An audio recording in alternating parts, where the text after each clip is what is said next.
So what you're saying, you are incapable of utilizing your throat to its maximum potential. Is that what you're saying? Your throat and mouth combined with your tongue, you're incapable of using that to the best of your ability. Next question. So, it's confirmed. Freida McFadden is a misogynist. Because in her stories, the woman is always a nutcase. And Polly is a nutcase.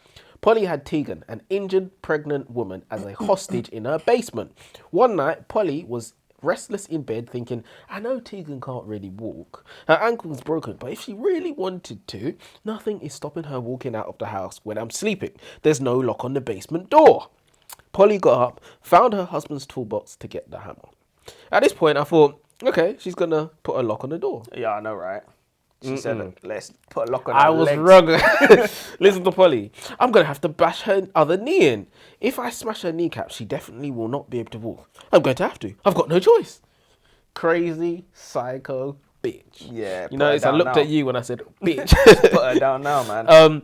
But yeah, one of the biggest letdowns in this book is that Freida McFadden totally bailed on giving the story what it so desperately needed.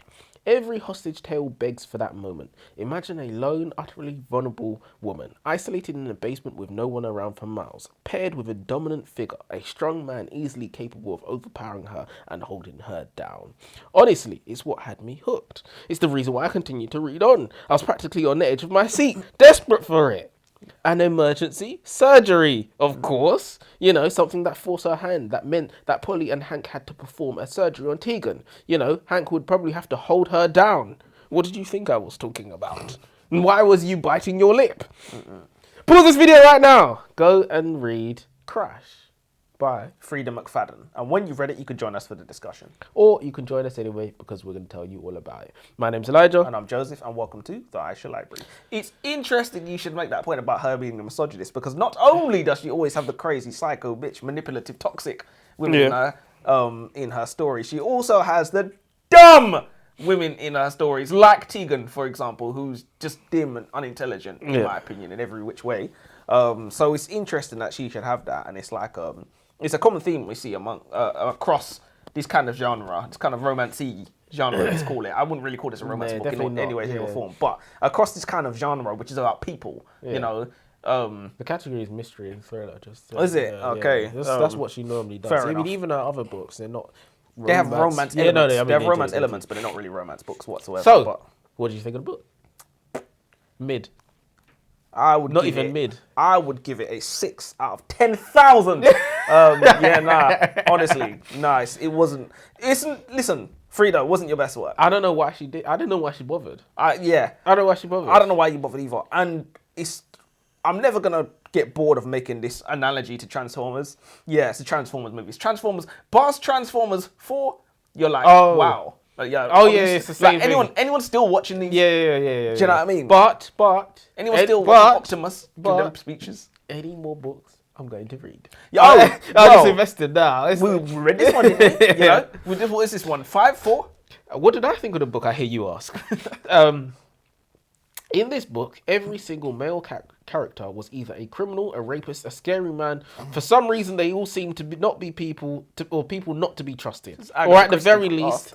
It's Agatha Christie type cast. Or at the very least, jerks. I said before that Freida is a misogynist, but it looks like she's a misandrist too. I'm going to be honest. I only read this book because it was the brand new Freida McFadden book. Just by reading the blurb, I'd usually stay away from books like this, and I always advise any authors to stay away from writing books like this. Books that are set in one location. You honestly have to be very skilled and talented to ensure that they aren't boring. You have to have a strong idea, and you have to know how to masterfully move the narrative along.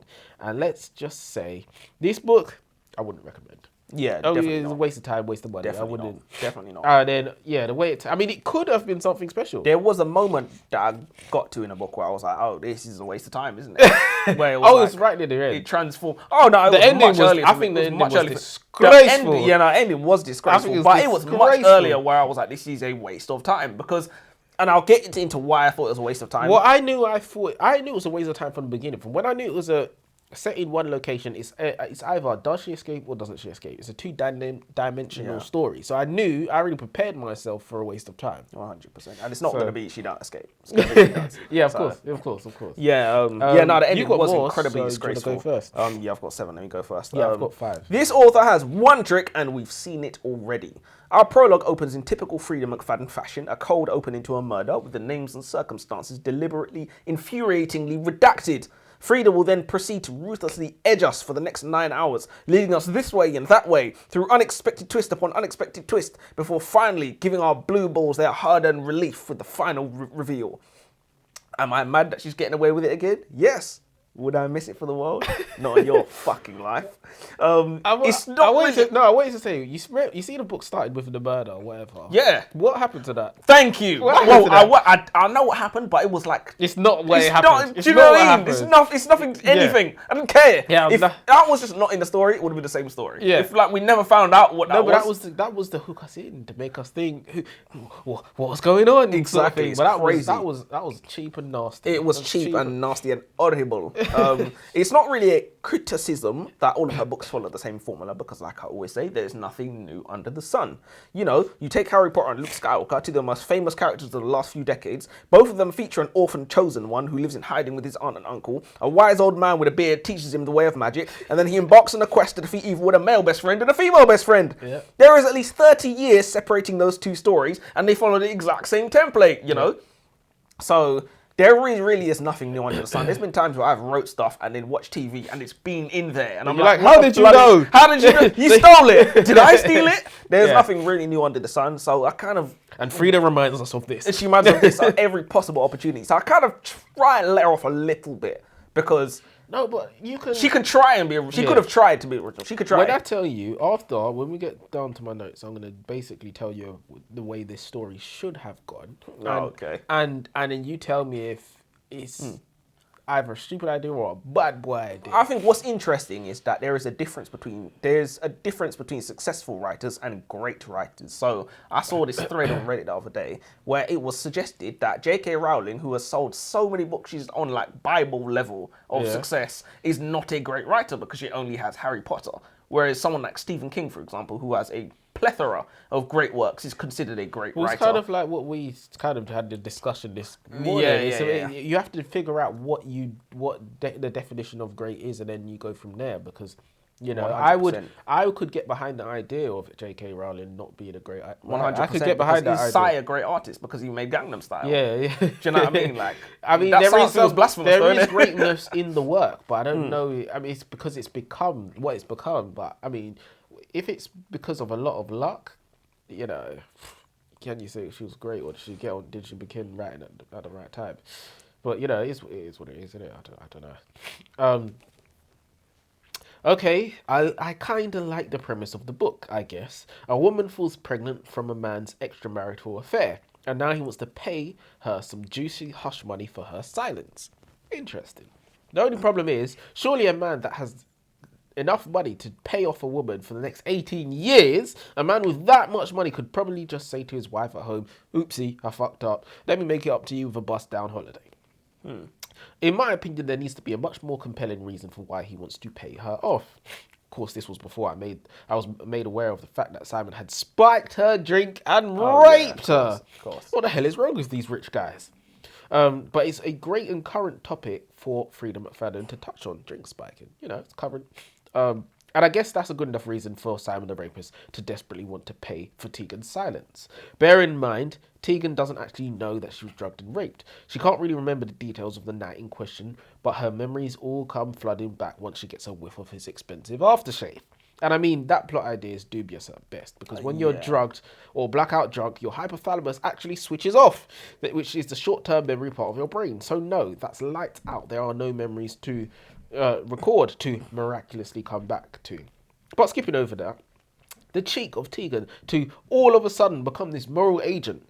Remember when she was about to take the hush money? Where were her morals then? 100%. In the second chapter, she was like, I'm about to be rich. Like, next, I was like, well, that doesn't sound like... She was going to deny this kid from knowing its father. 100%. She's going to deny the wife, denying going public, you know, all for money. All of a sudden, now that she's been wronged, it's I must go to the authorities. He cannot get away with this. 100%. Typical.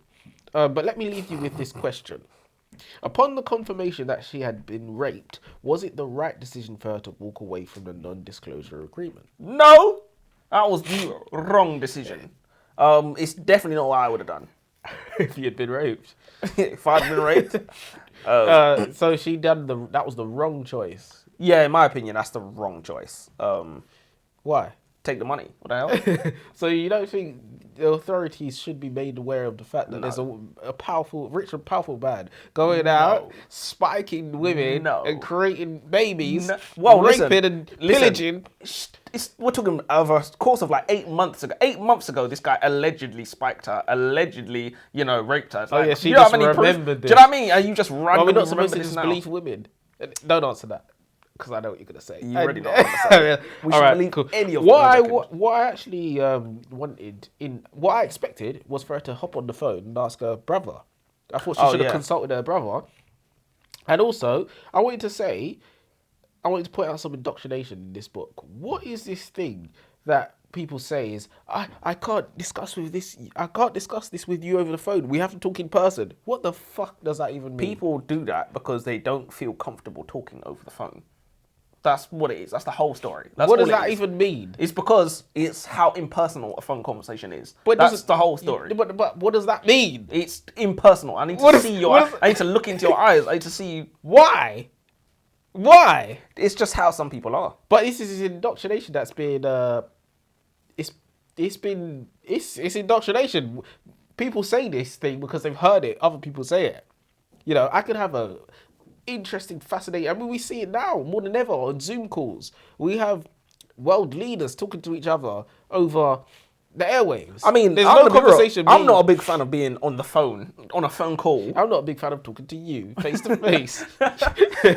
Yeah, I'm not a big fan of being on a phone call. I would much rather talk to somebody in person, especially if we're going to have a discussion at length. One, because when I talk, I'm quite animated when I speak, in fact. Just talking now, I'm forcing my hands not to move. I tend to do this when I'm talking to help make my points. I'm quite animated when I speak. So when I'm on the phone, I feel like when you can only hear my voice, it's like 1/3 of what the message I'm trying to get across. So what you're saying, you are incapable of utilizing your throat to its maximum potential. Is that what you're saying? Your throat and mouth combined with your tongue, you're incapable of using that to the best of your ability. Next question. Next point. Okay. This is why I don't like talking to you. This is why I don't like talking to you. That's what you said. If I was on the phone, I could just hang up now, All right, go on then. Moving on. I'm gonna note that. Tuna? Really? Tegan's name for her unborn baby is Tuna. Tuna. Oh, If you I'm listen not saying to it it, like that. Tuna. No, I know that's how she said it, but I'm not saying it like that. A perverse way for the author to get another character into the book.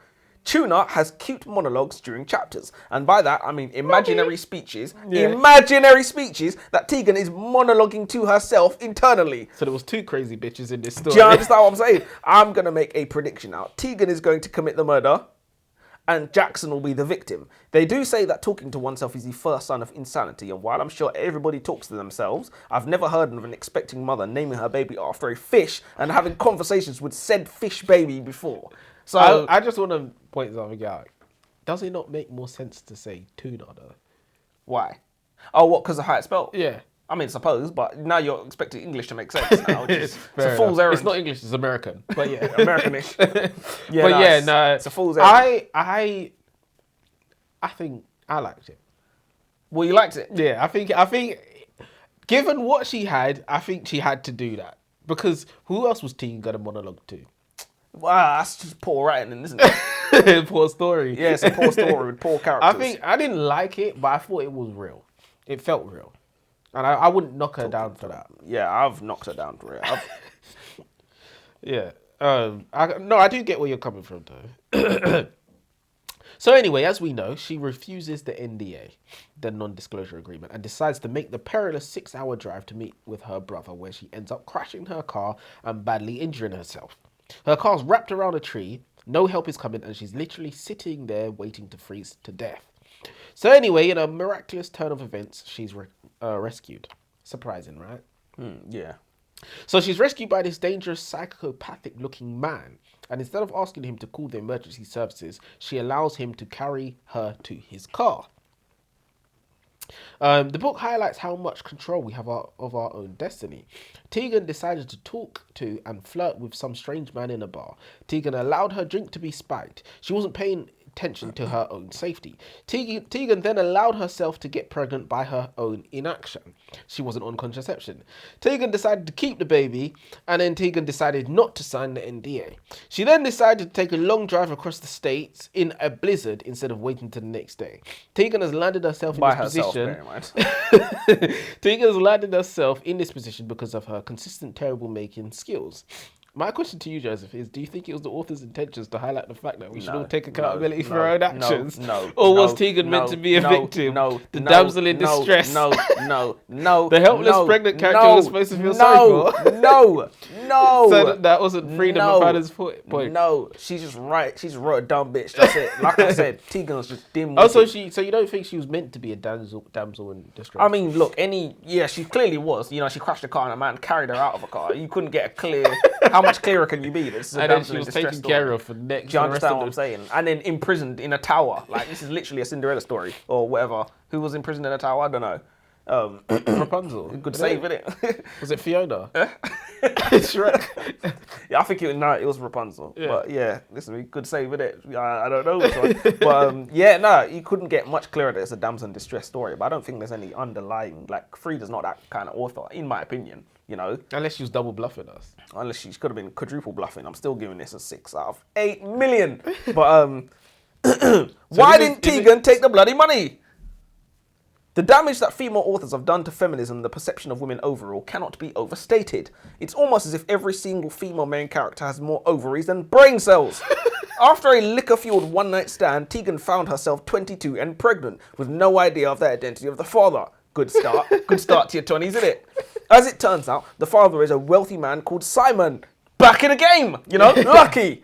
Who, unsurprisingly, is married. Who saw that coming, right? In order to stop his affair from getting out, Simon is prepared to pay Tegan off to sign an NDA. When they meet, however, Tegan suddenly remembers that Simon slipped a drug into her drink to roofie her and then assault her. In a rage, she threatens to call the police. Is she stupid? Why isn't she taking the money? I would have took the money.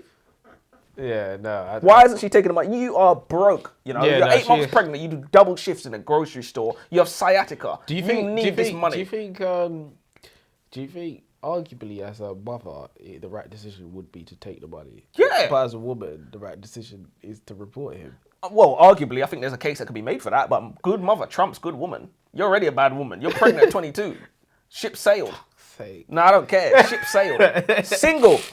No one there. Nah, the ship sailed, bro. Question of the day. A heavily pregnant woman waddles up to you in the street. She says to you, I can't help but noticing that you are smoking. Is there any chance I can nick a cigarette? I need a smoke. One is, what do you do? Oh, no, I wouldn't give it to her. You wouldn't give it to her? Why? Well, first of all, I don't like sharing. That's number one.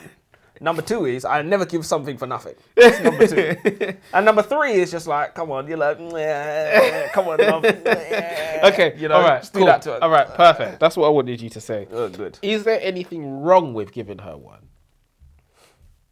Well, if you think it's going to damage the baby, then one could argue that there is something wrong with giving her one because, you know, you're knowingly sabotaging somebody else, somebody's vulnerable. So one could argue that there is something wrong with it. Obviously, everyone's free to make their own decisions, and it's like... But you've done a bad thing if you've given her the cigarette, is what you're saying. Well, if you think you've done a bad thing, then you've done a bad thing. No, that's not what I'm asking. It is I'm what asking you're asking. you, if we were sitting there and the pregnant woman comes up to me, you're there now, she doesn't ask you, she asks me, and I say, yeah, no problem, here. Yeah. Have I done a bad thing? You've not done what I would do, and so it would be a bad thing if I had done it. So what you're saying is there is no objective bad thing to do in this scenario? Yeah, I'm saying people and the way people interact with each other are very complicated, you know. It's not necessarily black and white. So there is no objective wrong. I haven't done No. I haven't done a bad thing. No, I don't think there's an objective wrong. So I haven't done a bad thing. Would you go to prison? Yeah, but that's not a reason to... That's not... I would answer That's the most objective moral compass that we have, you know. Okay. All right, what about, is it a good enough reason to look down or not vote for an MP or some public figure for doing that? Is it wrong to So let's just say your favourite artist, yeah, you find out they gave a pregnant person pregnant person, because a pregnant person a cigarette, is that a reason to look down on them, boycott them, or fire them? So. No, I don't think so. I don't think so. But could you understand if someone said they no longer like that person, they no longer supported that person for that reason? Could you understand why they're saying I that? can understand why they're saying it. But pause. But if you can, that means surely there is somewhat of a justification for them doing that, even if it's loosely. No, there's a justification. It's the same way you couldn't justify someone boycotting someone else because they jaywalked.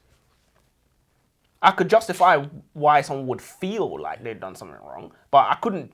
With the jaywalking thing, you can't understand why somebody would feel like that. So that means what I'm saying is, with the pregnant person, there's something there. Yeah, there's something there because a cigarette can damage an unborn baby. Jaywalking can't damage an unborn baby unless, of course, it's a pregnant woman jaywalking. She's hit by a car, but or the police shoots her for jaywalking. So yeah, but it's like you could, there's. Infants are supposed to be protected, So it's like you could understand why somebody would feel like that. I personally wouldn't feel like that, because there's always a way to explain something like that away. So do you remember Scanlon? One time we asked him why he smoked if it was bad for him, and he said no one likes a quitter. And I said that is the best reason. It's the most bullshit reason, obviously, but it's the best reason I've ever heard anyone give me for why they smoke cigarettes. And if you're listening to this, Sergeant Scanlon, fuck you, Brian. How you doing, mate? Which ties into the should Polly give Tegan, an injured pregnant woman, a very strong painkiller that is not advised for pregnant people? So we had a little juicy moral dilemma. Yeah. I initially thought it made Tegan a bad person for saying, I know I shouldn't be having it, but it's my choice. She was in a lot of pain. But when I thought about it, I thought, when you're under duress, can you even be held accountable for your decisions? Yeah, no, of course not. You aren't thinking straight, and it's not your free choice. Yeah, if you sign a contract in them circumstances, you can void that shit, because it's duress, So could you... No, we're not even going to get into it. We'll be here all day. You're interested in what I wanted to say, though, aren't you? No, I am. I was going to... I'm going to say, so could Tegan argue that the NDA she signed, which she didn't, was under duress because she had no money, she had no choice, she couldn't feed herself? Well, no, that is the definition of duress. Having no money, not being able to feed yourself. Literally. That is the definition of duress. But the judges signed off on that. They're like, you know what you did. Listen, they may do, they may not. Judges are known to have sympathy for pregnant women who have nobody to look after them. Oh, yeah. So she may very well get away with it, but it's like in these sort of situations where you're kind of shaking down a rich person, trying to turn them upside down, shake them, see what coins come out of their pockets, the strategy is get the coins that fall on the floor and go. Because he can pay for lawyers, you can't. So if you drag this out, the incentive for him is it's over with quickly. He can drain you. I mean, even if you, my God. You're not going to be able to sustain that. It's a prolonged fight. It's a smash and grab. Would you say that Polly has done a good thing if she said, nope, I'm not helping you harm your baby, or has she done a bad thing by not prioritizing the woman over the unborn baby? Well, that's a very interesting question, and that's the true meaning of dilemma, isn't it? It doesn't get better than that, That is the true meaning of dilemma. Like heaven or hell could await you at both of those. But what I think is interesting is one way she's taken her choice away from her. Yeah. But another way. But sometimes a choice should be taken away. But is it for you to choose to take her choice away? You have a choice, though. But you're making a choice either way. Circumstances found you with the power. You have the power. You're the one pressing the button here. So what if you were to say, I'm not going to give you the pills, the pills are over there. If you were to go and get them and injure yourself on the way. You might as well give her the pills, bro. That's the same thing. You think so? It's the same thing, because if your moral position is she shouldn't have the pills because they're going to be bad for her and the baby, then you should prevent her from getting the pills. Otherwise, you may as well give them to her. Do you know what I mean? If that's your moral position. No, you might say to someone... Or you just want to wash your hands of it. But that's like saying, I don't want you to go get an abortion, so I'm going to keep you hostage until the time's passed. Well, it could be seen to be whereas like that, you might just say, I don't think you should do that, but if you're going to go do it, I'm not going to help you go and do it. Yeah, you could wash your hands of it, but then one could argue that through your inaction, you failed, yeah, of course, to protect the baby, and, you're still culpable. One could say that as well. So that's why I'd say these things are not necessarily black and white. Right. There are no easy Let me just answers. ask you one more time. Would you say say that Polly's done a good thing if she said, nope, I'm not helping you harm your baby, or has she done a bad thing by not prioritising the woman over the unborn person? I can only say what I would do. I think she's done a bad thing. By saying no? Yeah, I think she's done a bad thing. I can only say what I would do for what I feel like is the correct decision to make in that moment. But like you said, when someone's in pain, they're under duress. Why do you say that? The reason why I say that is because the only situation that I could liken it to, and this, you may say this is nothing like it whatsoever, but remember when you read Nero and Caesar's wife was giving birth and they said, save the mum or save the baby. Yeah. And they was like, you can have another baby, sire. Like, save your wife sort of thing. And I kind of agree with that because at the end of the day, you can have another baby. I mean, them time there, you can have another wife too. Yeah, but saving and subjecting a baby to disabilities for life is different. Hence why I said that you may say it's nothing like it at all. But no, it's not. It's there's some similarities. And I understand what you're saying because the stakes are much higher here because. Well, it's a different sort of stakes. It's a different sort of stakes. Yeah. But what's interesting is if this dumb bitch had not gotten into a car 8 months pregnant to drive into a blizzard, none of us would be here. So it's like, actions have consequences. I think you're right. I think to say no is bad purely because if saying no is a good thing, at what point do we prioritise Tegan in pain 100%. Over the baby? Because there is a line. Yeah, is the line when she's screaming and emptying her bowels over herself? 100%. There is a line. I mean, surely it can't be that because it's going to be before that. It's going to be before that, but there's going to be a line. And if it's not before then it can't be anywhere. And if it's after then you are a sick person. You're going to let that woman sit there watching screaming, TV, clawing the fucking kid out of herself. Yeah, come on. There is a line. There's a line. But yeah, let me just finish this. This feels like it's gone on forever. Yeah, I know. Right? One thing that's made me constantly roll my eyes was the unrelenting domestic abuse baiting. Yeah. I mean, at this point, we've all read a Freida McFadden book. We know things are never what they seem. Exactly. The internal bruises on her wrists. the internal dialogue of Tegan at every opportunity where she was connecting the dots that all pointed towards Hank allegedly being abusive. Polly, who was Hank's wife, said, I don't work anymore. I'm a stay-at-home wife. To which Tegan immediately thought abusive men want their wives to stay, their women to stay at home. Because she must be getting beat. She's a filthy misogynist. I swear, it feels like a fetish at this point. She's a filthy misogynist. That's why, raging misogynist. A woman can't make a choice to stay at home for herself. She must be getting beaten up. Filthy, dirty. God. But yeah, it's funny how. Some of these feminists end up their own worst enemies, and it's funny how so many feminist ideals are inherently and fundamentally anti-woman, and it's like, how did you get so? God forbid a woman says, "I want to be a stay-at-home woman." Fuck me, that's their choice. Do you know what I mean? They get slated. You pick me. I hope he picks you, sort of thing. And it's like, if you're a woman and you don't want to work 45 hours for someone else for the rest of your life, 100%.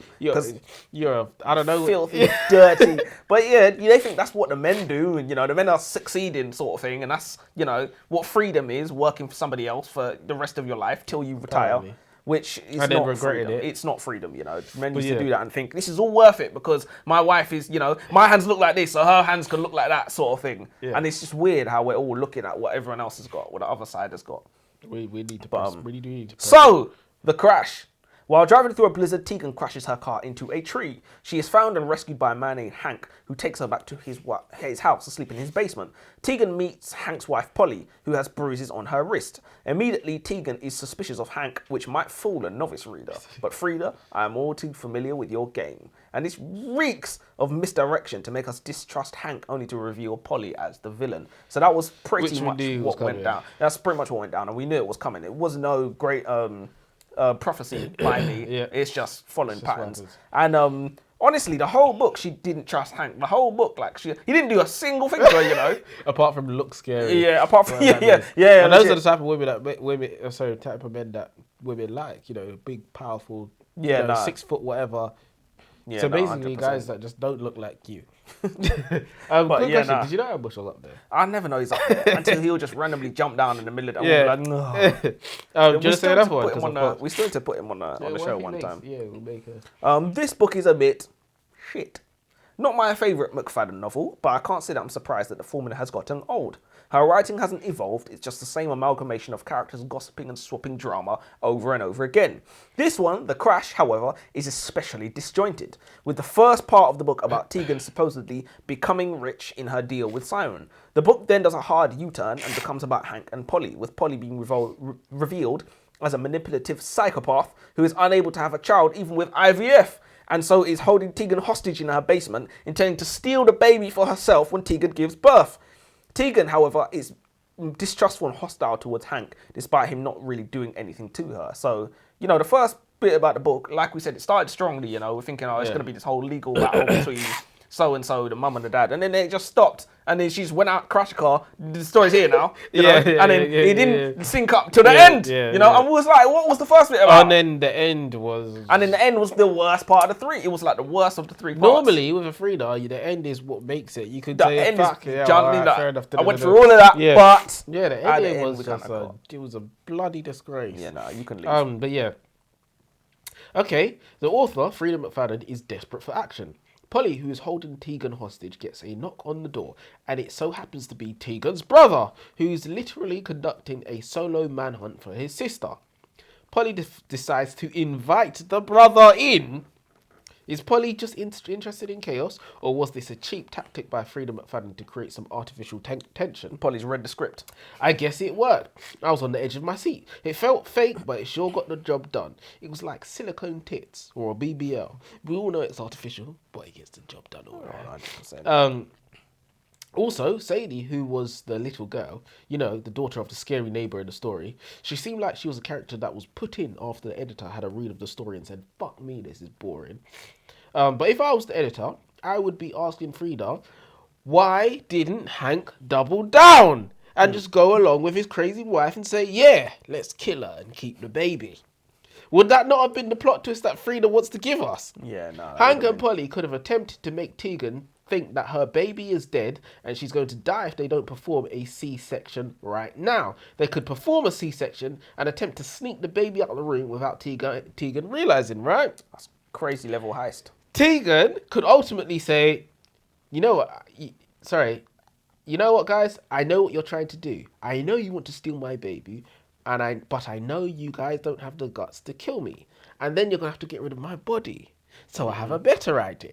Why don't we all conspire to kill the neighbour? You know, the man who neglects his daughter? And if I'm involved, then you know I can't go to the police. You can let me go, keep my baby, you get Sadie. Mission impossible. Do I hear stealth mission?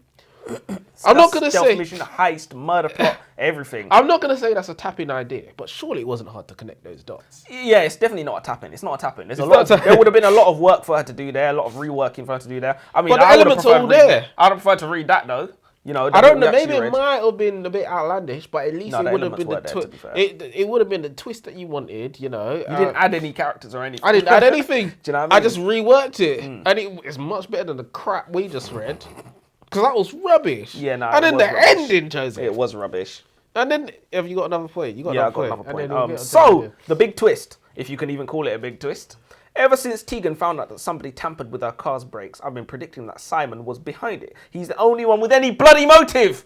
Like, why would anyone else do it? I missed that bit. The police was like, someone tampered with her brakes or whatever. Yeah. And then I was just like, so it's Simon. Because she's about to take a big piece of change off him. Then more than that, she's going to report him to the police. I was like, obviously, what the hell? Killing her is a bit far, though. It's crazy, but it's like, you will be surprised what the lengths people will go to. Because he's thinking, maybe just what it is, my wife's going to find out. It's a bit late for a miscarriage. I mean, it's never too late. It's never too late. It's never too late. But, like, look, it is drastic. But, you know, these cutthroat business people, they're called cutthroat for a reason, you know. Cutthroats. Yeah. He's done worse to get the money that he's got, probably, you know. More than one, probably cost more than one life already. Because rich people are dirty, nasty, despicable human beings. You can't make £1 billion by being a good person. Let's put it that way. You know, you got to screw somebody over. Yeah, that's true. Lots of somebodies. But yeah, no. I've been predicting that Simon was behind it. He's the only one with any motive, and the only surprise was that Tegan's brother Dennis was involved.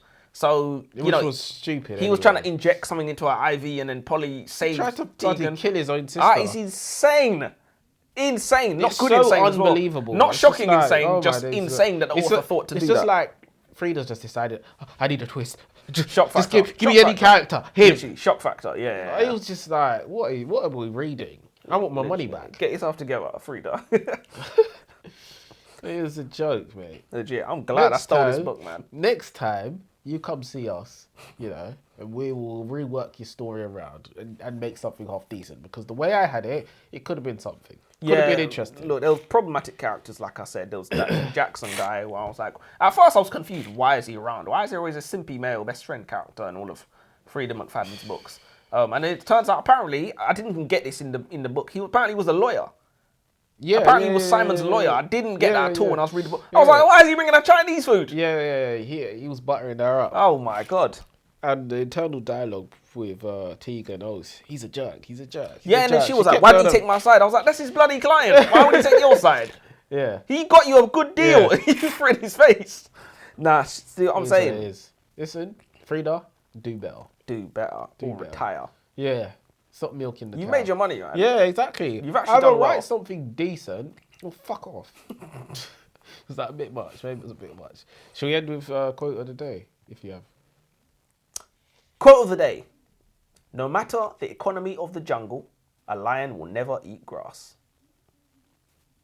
So what does that mean, then? What do you mean? What does that mean? No matter the economy of the jungle, a lion will never eat grass. So what does that mean? What do you mean? What does it mean? Wait, let me try and think of. I'll try and use my powers. Where I overthink and You connect do dots. overthink. Connect dots where there are no dots.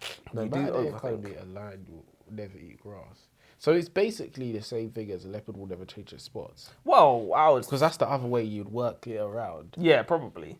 I suppose, but a leopard never changes spots. As like that could mean so many different things. What do you mean?